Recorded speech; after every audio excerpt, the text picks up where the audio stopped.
Olá, sétimo ano, vamos para a unidade 2, Brasil e sua população. 2, mobilidade da população, página 250, quando fala de migração. Bom, o que é migração? Migração é deslocamento de pessoas, tá? Eu vou dar um exemplo da titia. Eu moro em Realengo, vou para Maleta dar aula. Então, eu estou fazendo um deslocamento. Eu saio de Realengo e vou para Malé. Estou fazendo uma migração, tá? Então, vamos marcar o segundo parágrafo, quando fala da migração. E vamos marcar o último parágrafo também, quando fala das taxas de migração, tá? Então, quem são os imigrantes? Imigrantes são aquelas pessoas que entram num país que não é a sua terra natal. Então, vamos dar um asterisco aqui nesse sem tempo, né? Migração, eu já falei, que é o deslocamento populacional, tá? Emigração se refere ao movimento de entrada da população vinda de outro lugar, tá? Ok? Agora, o imigrante é o indivíduo que entra no país, né, que não é o seu, tá? Emigração diz respeito à população, né, que deixa aquele local, aquele lugar, ele está fazendo uma migração. E um emigrante é aquele que deixa seu país de origem para residir em outro país. Então, quando ele deixa de entrar naquele país para residir em outro, ele é chamado de imigrante, tá? Ele é um emigrante. Então, nós temos aqui, né, vários fluxos demográficos internos. Vamos observar esse mapa aqui. Nós estamos aqui no Brasil, tá? Nós estamos aqui no Brasil. Se eu moro aqui no Rio de Janeiro e quero ir para o Acre, eu estou fazendo uma migração interna. Eu estou fazendo uma migração dentro do meu território brasileiro. Eu estou aqui no Rio de Janeiro, quero ir para o sul do Brasil, Rio Grande do Sul. Eu estou fazendo uma migração interna. Eu estou aqui no Rio de Janeiro, quero ir para Rio Grande do Norte. Eu estou fazendo uma migração interna. Mas eu estou aqui no Brasil, eu quero ir para o Canadá, eu estou fazendo uma migração externa. Eu estou aqui no Brasil, eu quero ir para o México, eu estou fazendo uma migração externa. Eu estou aqui no Brasil, eu quero ir para o Chile, eu estou fazendo uma migração externa. Então, a migração, ela se divide, tá? Em migração interna, tá? E a migração externa. Então, vamos marcar todo o segundo parágrafo do fluxo demográfico interno, que fala da migração interna ou externa, tá? Vamos marcar também o último parágrafo quando fala do êxodo rural. O que é o êxodo rural? O êxodo rural é a saída do campo para a cidade. Ah, eu saí do campo porque o campo não tá dando dinheiro, não tá me favorecendo em nada, né? Tô plantando pouco, então eu vou tentar a vida na cidade grande. Na página 251, tá falando da migração temporária ou sazonal. Vamos marcar o último parágrafo. Bom, o que é migração temporária? Bom, eu moro aqui em Realengo, mas recebi um contrato para trabalhar em Volta Redonda durante um ano. Então, durante um ano eu fico lá, trabalho temporariamente, depois eu retorno para a minha casa aqui no Rio de Janeiro, tá? Eu tô aqui no Rio de Janeiro, consegui um contrato de 6 meses para trabalhar em Petrópolis e fico lá, depois eu volto. Isso é a migração temporária. Página 252, migração pendular. Já falo, pêndulo, vai e volta, vai e volta. É o que os pais de vocês fazem. Saem da Malé, vão trabalhar no Recreio, na Barra, ou em Copacabana, ou no centro da cidade, e depois retorna para Malé novamente. Isso é a migração pendular, tá? Eu sei que agora com coronavírus, alguns estão trabalhando em casa, né?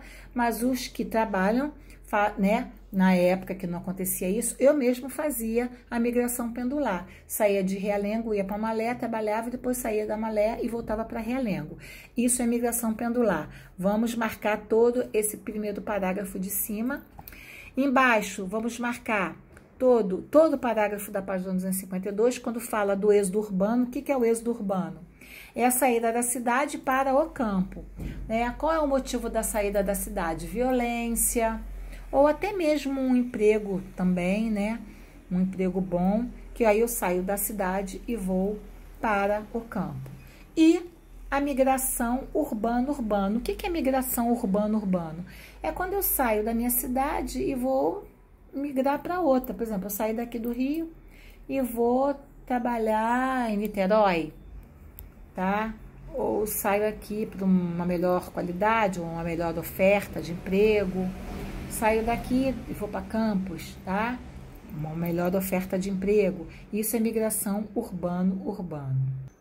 Bom, página 253, quando fala dos fluxos migratórios externos. Bom, o que é o fluxo migratório externo? É quando eu saio, né, do meu país, Brasil, e vou trabalhar fora do meu país. Por conta de quê? Uma melhor condição de vida, uma melhor oferta de emprego. Então, eu gostaria que vocês marcassem o segundo parágrafo que fala que muitos brasileiros, né, saem do Brasil para morar em outros países, sejam ele na Europa, sejam ele na Ásia, né, na Oceania, com uma melhor oferta de emprego. Vamos marcar também o terceiro parágrafo, quando fala tanto a Itália quanto o Japão recebem quantidade significativa de brasileiros, né, em busca de emprego. Mas por quê? Porque a maioria desses países, né, as mulheres não querem ter filhos. Então, né, a gente tem uma implosão demográfica. O que é uma implosão demográfica? É quando a taxa de mortalidade é maior do que a taxa de natalidade, tá? Então, faz com que alguns países europeus, alguns países da Ásia, procurem brasileiros para trabalhar lá, tá? Vamos marcar também o último parágrafo, quando fala da fuga de cérebro, tá? O que é fuga de cérebro, né? São profissionais altamente qualificados, tá? Com um alto grau de QI, tá? Que vão trabalhar em outros países e quando chega lá, todo o conhecimento que ele aprendeu no seu país, ele vai colocar naquele país que ele está lá, trabalhando naquele momento. Nós chamamos de fuga de cérebro. Vamos marcar o último parágrafo. Indicadores do desenvolvimento, que é o quê?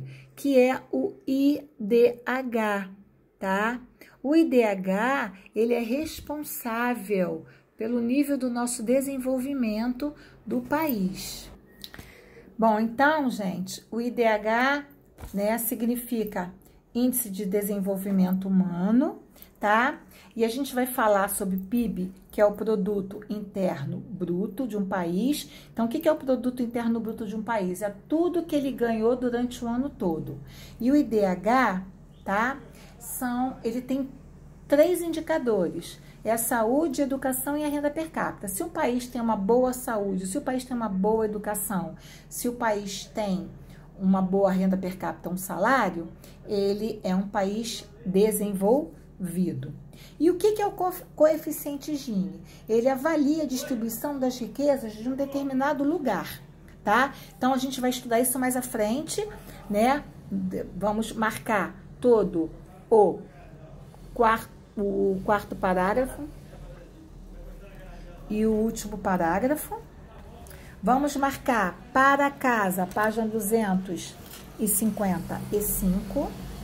E aqui está o IDH, o Índice de Desenvolvimento Humano, tá? Então, eu gostaria que vocês marcassem. Lembra que eu falei? Renda per capita, longevidade, que é a saúde, e índice da educação, que é a educação.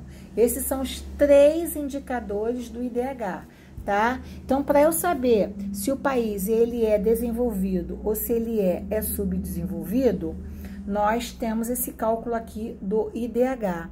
O Brasil, ele está em 79º, ele é considerado, tá, um país com alto IDH. Então, vamos marcar todo o primeiro e os indicadores do IDH, né? Saúde, educação e renda per capita. Embaixo do gráfico, vamos marcar o primeiro parágrafo que fala que o Brasil ocupou o 79º lugar em IDH, tá? Quer dizer que é um país alto. E na página 257, está mostrando o IDH dos estados brasileiros. Observe que a nossa capital está em primeiro lugar e depois a nossa metrópole, que é São Paulo. Na página 258, vamos marcar para casa o exercício. E embaixo está falando do coeficiente Gini, que eu já falei para vocês, que ela avalia a distribuição das riquezas em determinado lugar, tá? Esse foi o índice, né, idealizado por um italiano, tá? Para medir o resultado de cada um. Então, vamos marcar todo o primeiro parágrafo do coeficiente Gini.